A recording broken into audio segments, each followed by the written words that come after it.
This is about a rogue federal agency that's been unleashed on the American streets.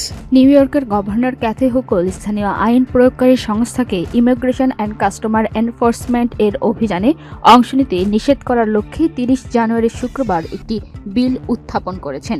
বিলটির উদ্দেশ্য হল অভিবাসন সংক্রান্ত কোনো অভিযানে স্থানীয় পুলিশ আর যেন যুক্ত না থাকে। মিনেসোটায় ফেডারেল এজেন্টদের গুলিতে 2 মার্কিন নাগরিক নিহত হওয়ার ঘটনায় দেশ জুড়ে প্রতিবাদের প্রেক্ষাপটেই এই উদ্যোগ নেওয়া হয়েছে।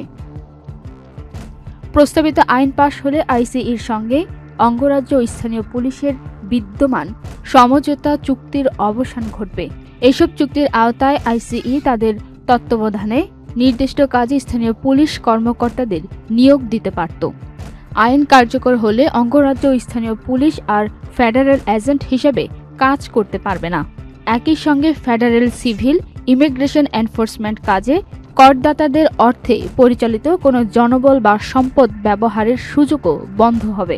এছাড়া প্রস্তাবিত আইনে সাংবিধানিক অধিকার লঙ্ঘনের অভিযোগে ফেডারেল কর্মকর্তাদের বিরুদ্ধে মামলা করার সুযোগ রাখা হয়েছে। বাড়ি ও স্কুলের মতো সংবেদনশীল স্থানে প্রবেশের ক্ষেত্রে অভিবাসন কর্মকর্তাদের অবশ্যই বিচারিক পরোয়ানা থাকতে হবে।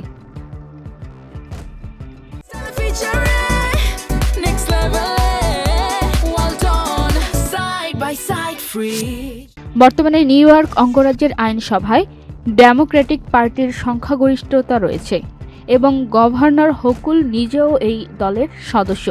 তবে মার্কিন হোমল্যান্ড সিকিউরিটি বিভাগ এই পদক্ষেপের বিরোধিতা করছেন। বিভাগের মুখপাত্র ক্রিসিয়া ম্যাকলাফলিন বলেন, স্থানীয় আইন প্রয়োগকারী সংস্থাকে আইসিইর সঙ্গে কাজ করতে বাধা দিলে জননিরাপত্তা ক্ষতিগ্রস্ত হবে। তার মতে এতে অপরাধীদের ধরতে এবং কারাগার থেকে মুক্ত ব্যক্তির উপর নজরদারিতে ফেডারেল এজেন্টের আরও দৃশ্যমান হতে হবে। প্রেসিডেন্ট ডোনাল্ড ট্রাম্পের অভিবাসন বিরোধী কঠোর নীতির পাল্টা প্রতিক্রিয়া হিসেবে এর আগেও যুক্তরাষ্ট্রের কয়েকটি অঙ্গরাজ্য একই ধরনের পদক্ষেপ নিয়েছে। মিনেসোটার মিনিয়াপলিসে সম্প্রতি 37 বছর বয়সী রেনি নিকোল গুড আইসির সদস্যের গুলিতে নিহত হন। এই ঘটনায় দেশজুড়ে তীব্র প্রতিবাদ শুরু হয় এবং সংস্থাটির প্রতি জনমনের ক্ষোভ বাড়ে। সর্বশেষ শনিবার আইসিইর গুলিতে নিহত হন আরেক ব্যক্তি অ্যালেক্স পেট্রি, যাকে পরে তার মা-বাবা শনাক্ত করেন। 2025 সালের জানুয়ারিতে দ্বিতীয় মেয়াদে প্রেসিডেন্ট হিসাবে দায়িত্ব নেওয়ার পর থেকে ট্রাম্প প্রশাসনের সময়ে আইসিইর তৎপরতা উল্লেখযোগ্যভাবে বেড়েছে।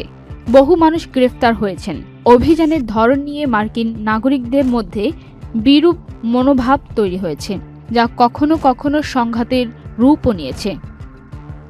পান্না আক্তার, চ্যানেল আই।